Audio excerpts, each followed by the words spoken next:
amazing Australians and the story of their lives. You're tuned to Lots to Chat About with Rosemary Peterswald. Hello and welcome, listeners. I was lucky enough to have 2 healthy babies over 50 years ago. However, there are many parents who sadly lose their beautiful baby either before or just after birth. And in fact, my little brother David died within the first 48 hours of being born. My guest today, Andrew Coronis, chairman of the Coronis Group, and his lovely wife Anna, sadly lost their newborn son Peter in 2001. It was after this tragedy that Anna and Andrew came up with the idea of supporting Mater Little Miracles. At the time, Andrew said, "Words cannot describe the pain we went through, and still do today. But the wonderful people at Mater made a very traumatic time of sadness for Anna and me just a little bit better." Welcome, Andrew. Oh, hello, Rosemary. How are you? And thank you for having me. It's a I pleasure. appreciate that introduction. And Andrew, indeed, it must have been a very sad time for you and Anna. And I know you've gone on to have 3 other lovely children. But as my mother said to me, not long before she died, at 98 in Ireland, it's something that you never forget. I don't want to put you through, that sad time again. But how long after this happened did you and Anna decide that Mater Little Miracles was something that you and the Coronis Foundation group wanted to support? Yeah, thank you. I think your very wise words from your mother just to start with.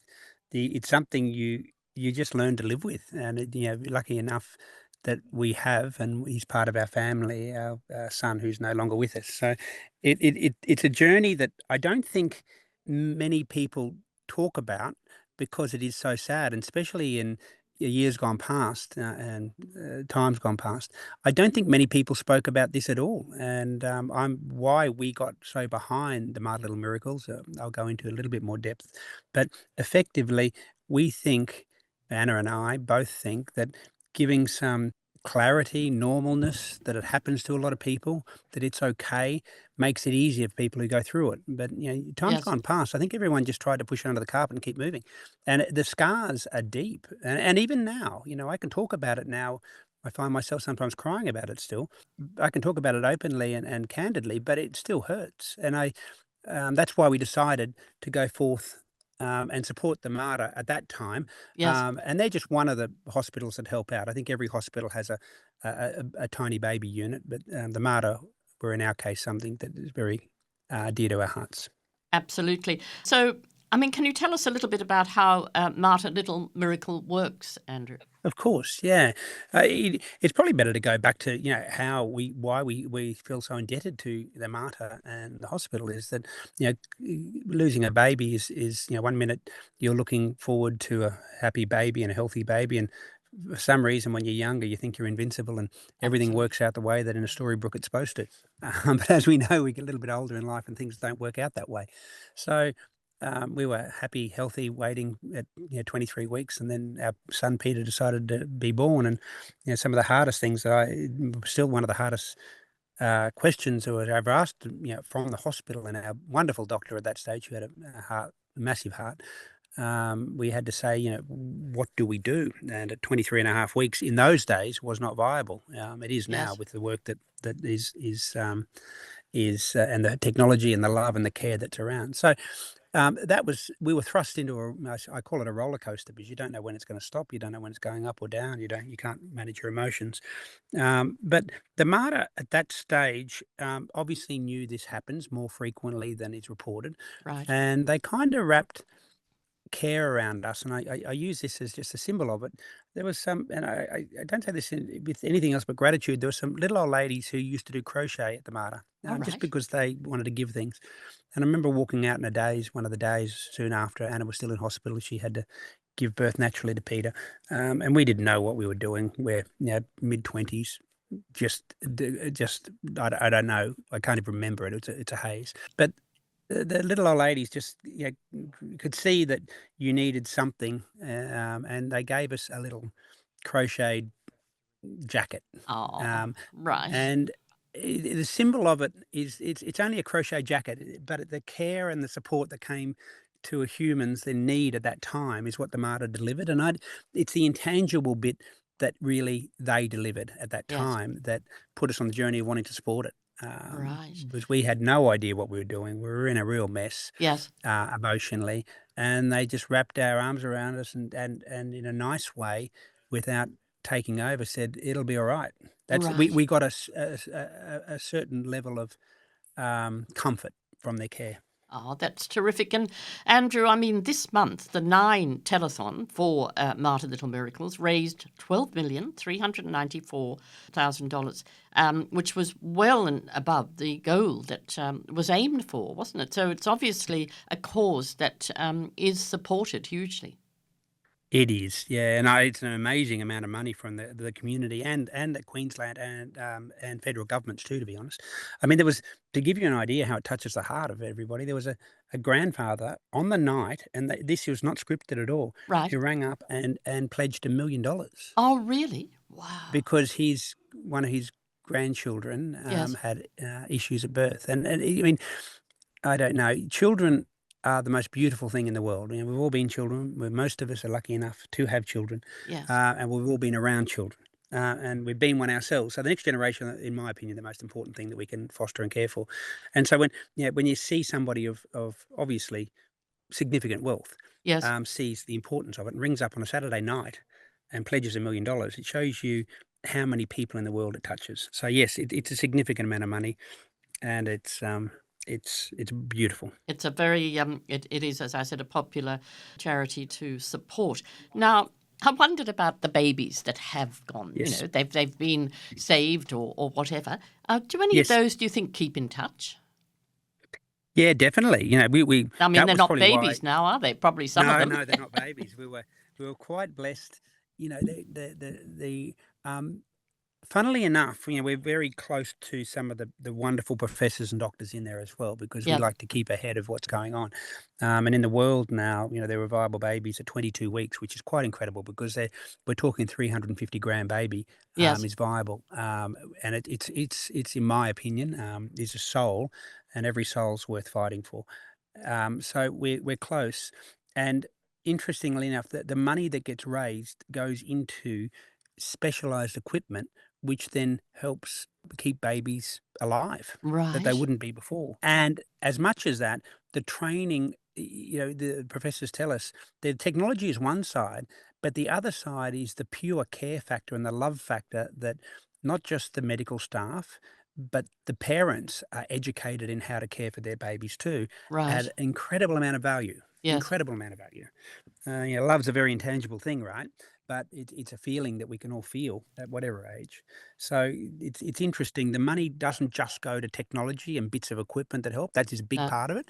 But it also goes into training and education and knowledge how to do it better next time. And that's right. where we keep dropping these numbers around the world, which is wonderful. And very important. But also, as you have said, Andrew, it is so important to just have that feeling of somebody knows what you're going through. And in some cases, sadly, it's sharing it with somebody else that has gone through the same situation as well. Correct. But Well, now, Andrew, yeah, I didn't touch on that. Sorry. I no, just wanted yes, to go say ahead, we were please. very lucky on the Saturday night a couple of weeks ago, where all these young children are running around, and it was such a beautiful night to sit there and, you know, as from I suppose in some ways selfishly my point of view, I sat back in a very melancholy way, going, "Wow, look at the work and the small contribution we can make financially to this. Yes, Some of these kids wouldn't be here unless not just us. It's nothing. I feel proud of it, but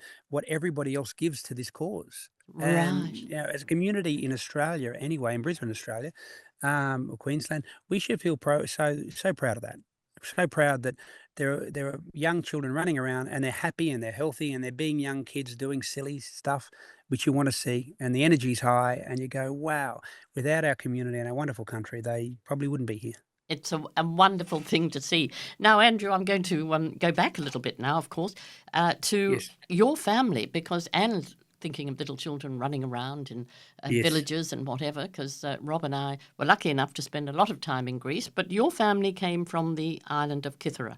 in That's Greece. it. Yes. And tell us a little bit about that. How did they end up Oh, here in Brisbane? Because in actual fact, Andrew, there are quite a few Coronises in Brisbane. In fact, I was amazed the other day to find my granddaughter's grandmother, was a Coronis from Kitharah. is that true? Yes, absolutely. Yeah. Yep. It is an amazing story when you think about it, and I get a lot of energy Yeah. from it, and a lot of confidence and a lot of pride.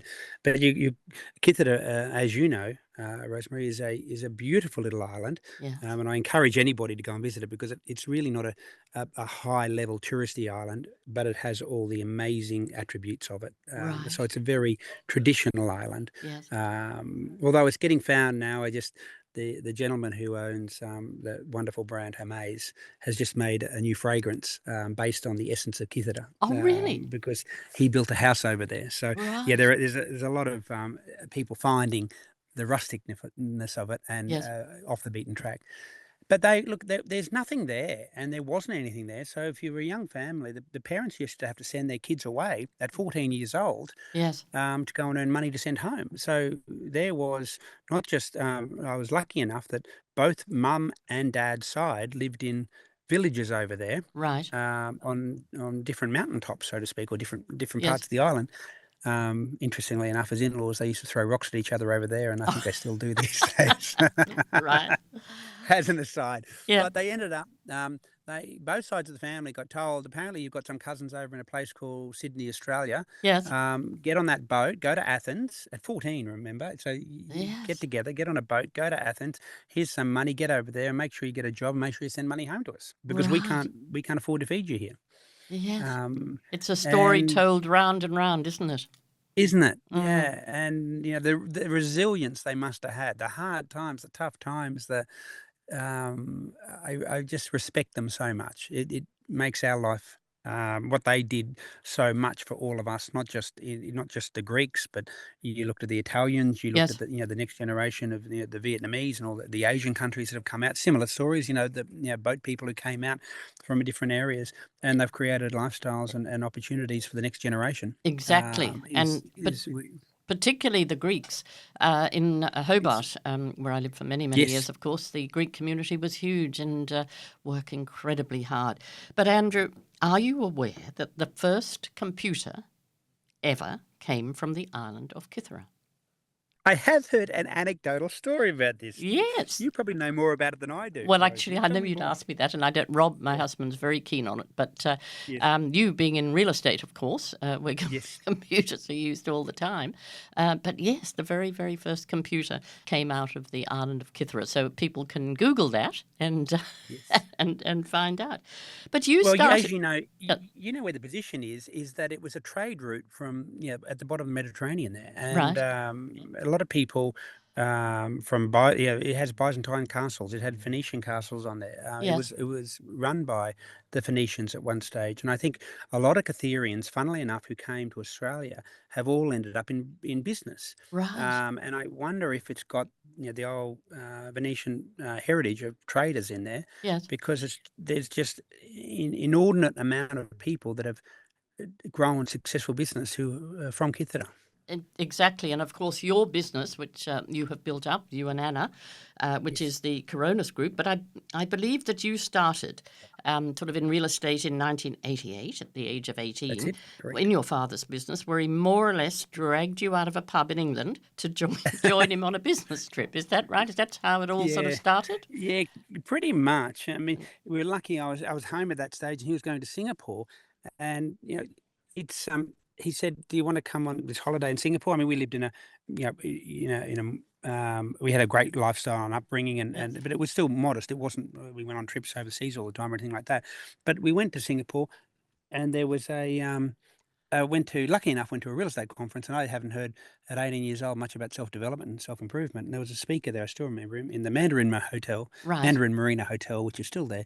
And I remember the line. He said, it was something along, he spoke about a lot, your self-development, but he said, you can't have everything in life, but if you focus on any one thing, you can generally have that. Right. And it really struck a chord with me going, well, Yes. if you focus on doing something and really focus on it hard, Yes. you will be able to generally do pretty well at it. And you And certainly have. That is a very and that's where that was the genesis of it. It inspired, it lit something in me going, I'm going to have a crack at this. And I swung the bat, and we're still going. So it's and growing, which is great. Now, Anna, of course, is a country girl from in She is. Queensland, but Childers, yeah. and she, of course, has built up the company with you, and it has gone on to become huge, Andrew. Yeah, it is. We're very blessed. Lucky now. We're in 3 states. We have over, just recently over 400 people that work under our brand and our name, and growing quite rapidly at the moment. And we the business is sales, property management, mortgages, but we're diversified into training up and down the eastern seaboard, and Yes. conveyancing as well. So it's kind of a multifaceted business now. But we feel very lucky from what we call a very humble hole in the wall Yes. office to now over 40 locations around the country. And it's enabled you to support wonderful charities like Martyr Little Miracles, hasn't it? Correct. I always said, Rosemary, money is like oxygen. It really has no value. But one of the things I wanted to earn money for was to have enough of it to give a lot of it away. And the joy that comes with that is immeasurable. And I don't have that much money, but I love the fact that we are able to support financially now, and not only support financially, but support with awareness, things Yes. like Martyr Little Miracles. Which is a wonderful thing to do.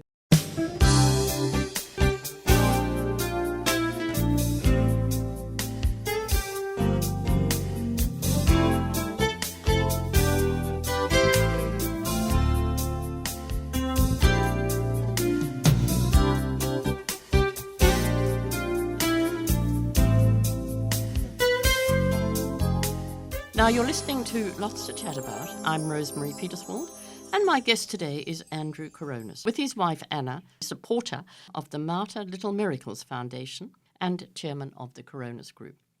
Now, Andrew, you and your son received one of Australia's highest heroism awards for rescuing a woman, her partner, and a dog off a tinny when it capsized in Moreton Gay.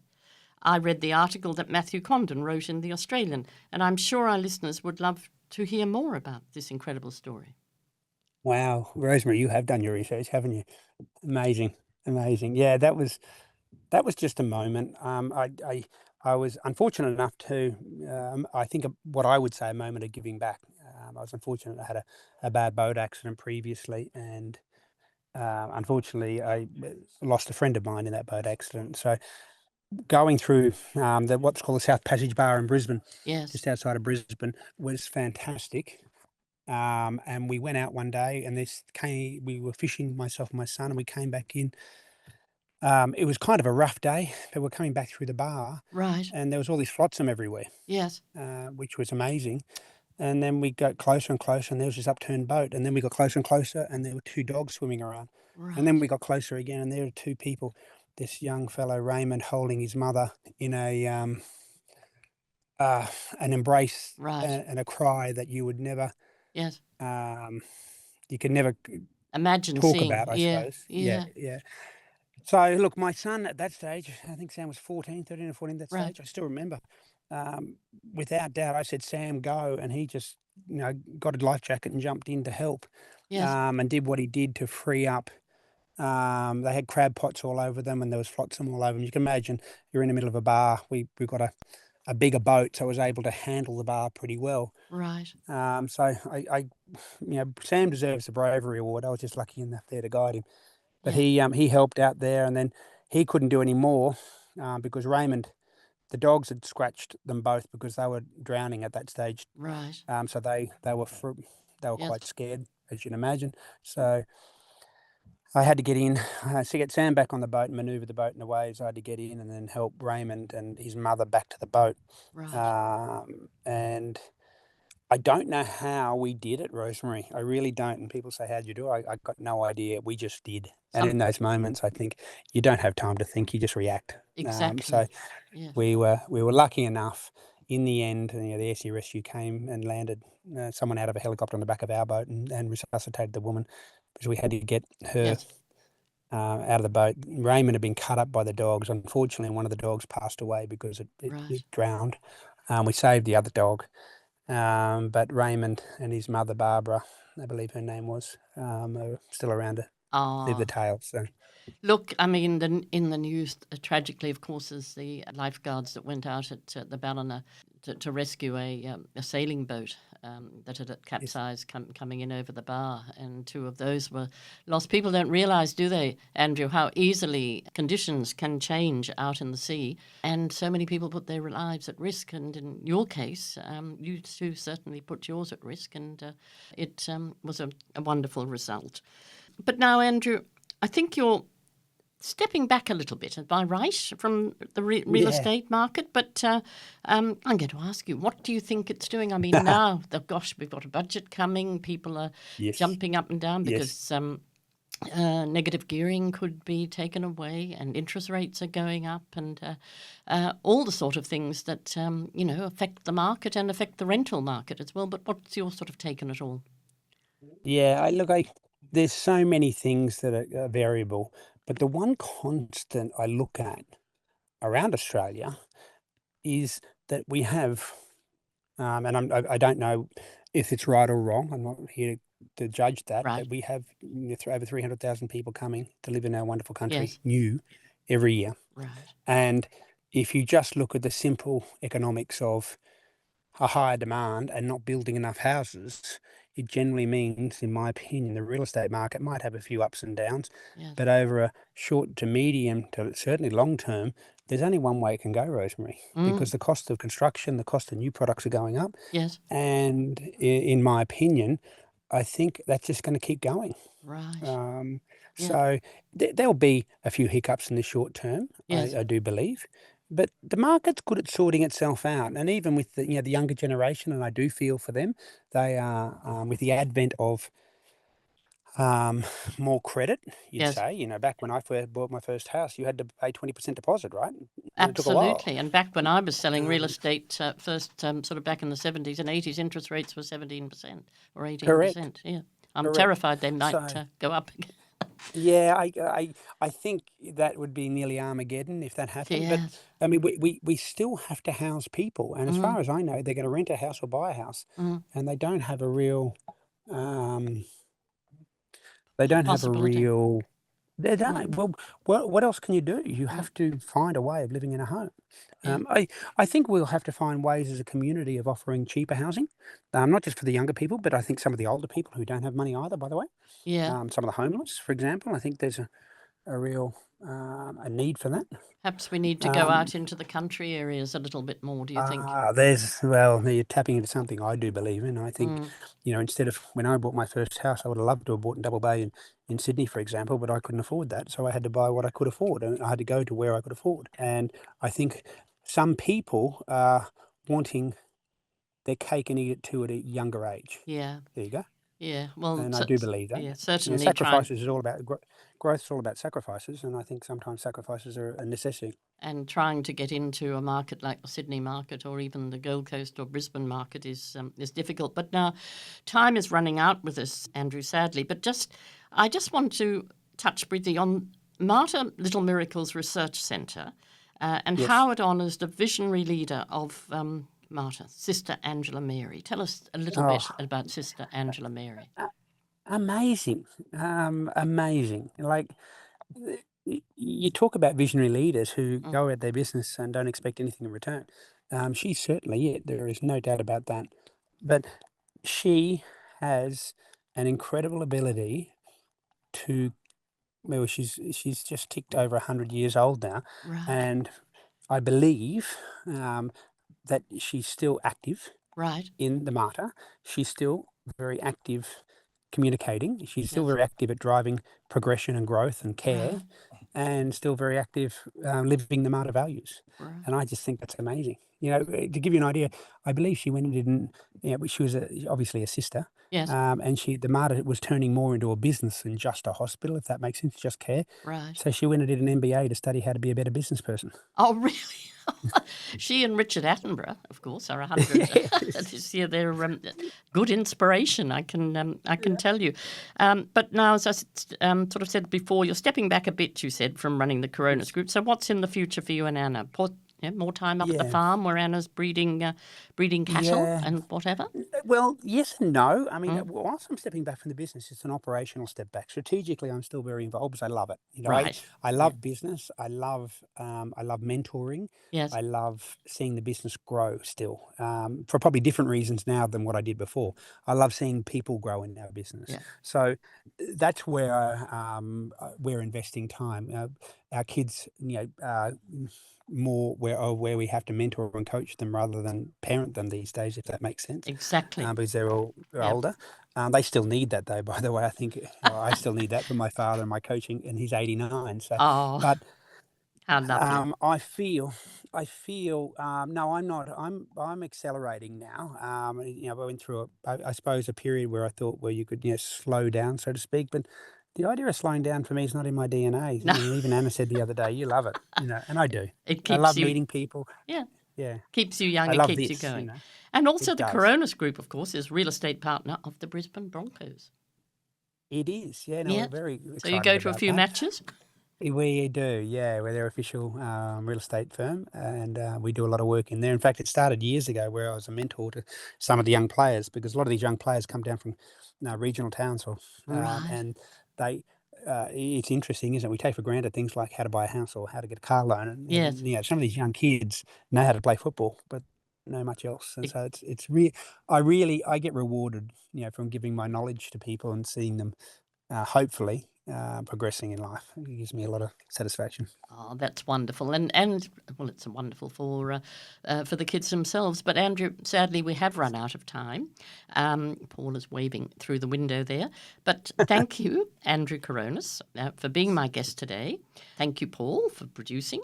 This program has been produced in the studios of 4RPH Reading Radio for syndication around Australia, and will be available on my YouTube channel, Lots to Chat About, with Rosemary Peterswald.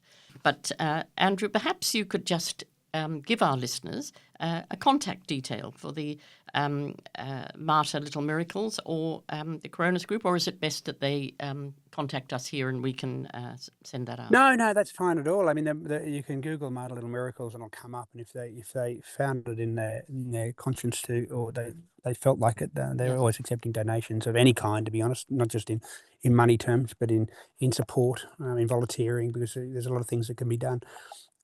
So you can look at that online, or you can look at the Coronis Foundation and go through that. That's just it's coronisfoundation.com.au. Terrific. And look, as a website.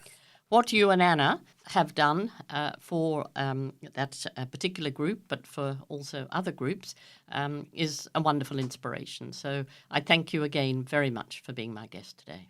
Oh, you're welcome. It was my honour and my pleasure. I hope the listeners enjoyed as much. Terrific. Thank you, Paul. Great friends and great chats. That was another Lots to Chat About with Rosemary Peterswald. Stay tuned next week for another amazing chat.